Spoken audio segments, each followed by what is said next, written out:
With a contact point that's too far, all your power is spent on the swing, leaving only residual force to hit the ball. For amateur players, what's the most important thing? I believe it's spin. That's why I'm hesitant to teach amateurs about power generation. Because without the proper foundation, it's very difficult to master. However, regardless of your skill level, anyone can learn to brush the ball to create spin. Between these two shots, which one has more spin? The first one. The second one. So, why does the second one have more spin? What's the key to generating spin here? The more spin your opponent puts on the ball, the more you need to get under it to brush it. This means your backswing should always be lower than the ball. If your backswing is at the same height as the ball, you'll end up hitting the back of it as you swing forward.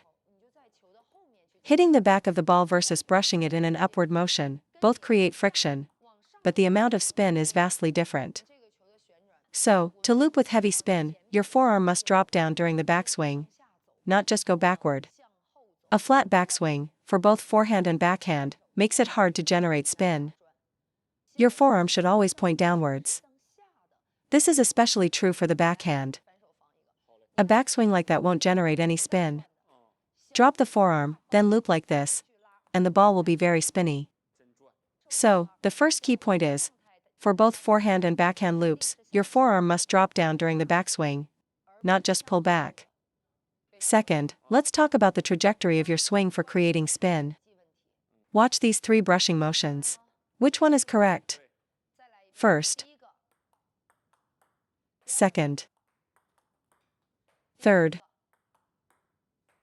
The third motion is what we call wrapping around the ball. Your swing path for brushing should be an arc. You should pivot from your elbow, with your forearm creating a semicircular arc to brush the ball. But many amateurs push forward with their elbow and forearm first, then flick their wrist at the front.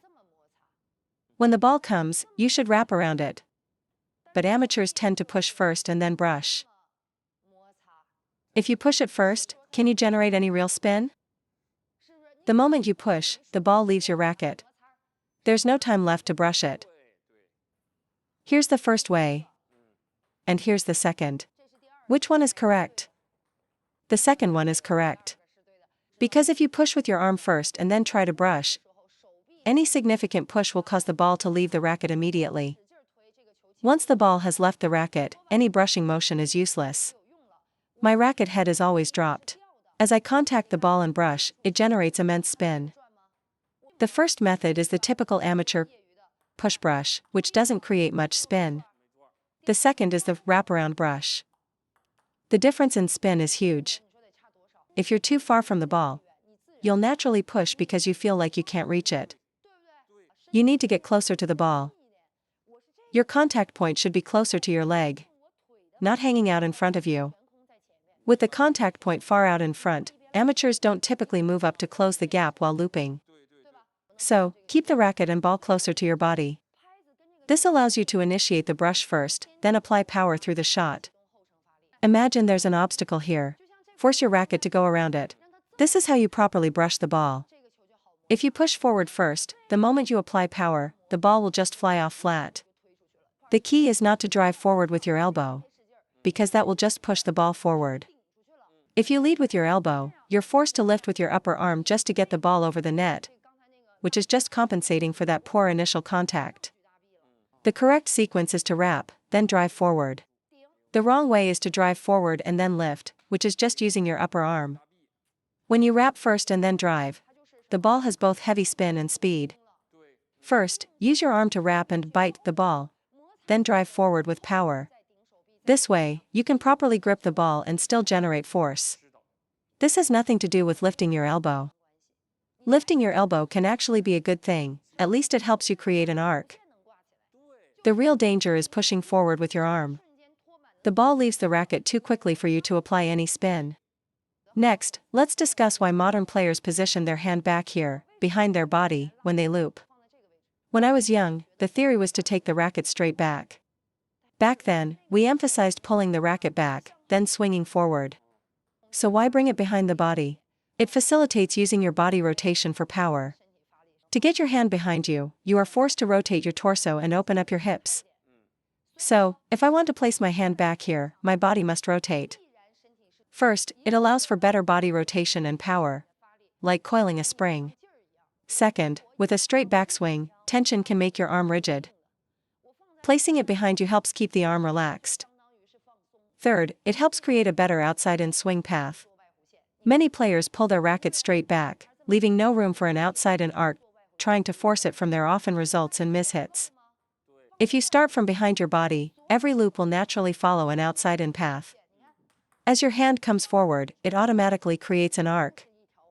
Even for a ball to the middle, I start from behind, and the shot is still an arc.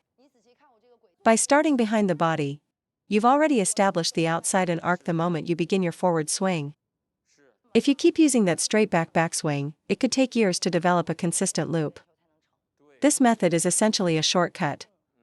Fourth point, is it better to loop with your hand close to your body or far away? Of course, it's better to be close. Many amateurs are inconsistent with their distance from the body, sometimes close, sometimes far. By fixing your hand position behind you, you force yourself to use your feet and body to adjust to the ball. No matter where the ball goes, I have to use my body to get into position.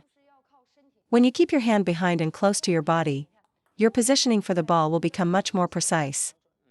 Let me talk about the contact point. You must find the right distance to the ball. Don't try to loop when the ball is far from your body. You can't generate any real power that way. You need to let the ball come in close, near the front of your leg, before you strike. The ideal contact point is just as the ball is about to reach your leg. That's where you can really transfer power. Strike the ball as it gets close to your leg, and you'll feel the power. However, amateurs typically make contact too far out in front. You're hitting the ball here, whereas I'm hitting it here. I'm synchronizing my power with the ball in front of my leg. You're trying to time the impact far away from your body. Your racket only meets the ball when it's far out in front, while mine makes contact to my side. This way, I feel like I can properly synchronize my power. So here's a standard for you. Wait for the ball to get close to your right thigh, and make contact there. That's the correct spot. If the ball is too far away and you're just reaching for it, I guarantee you won't generate any power. You must let the ball come closer to your body to synchronize your power. Otherwise, all your force is wasted during the swing. With a contact point that's too far, all your power is spent on the swing, leaving only residual force to hit the ball. It's like you've used up all your brushing and driving force before you even make contact.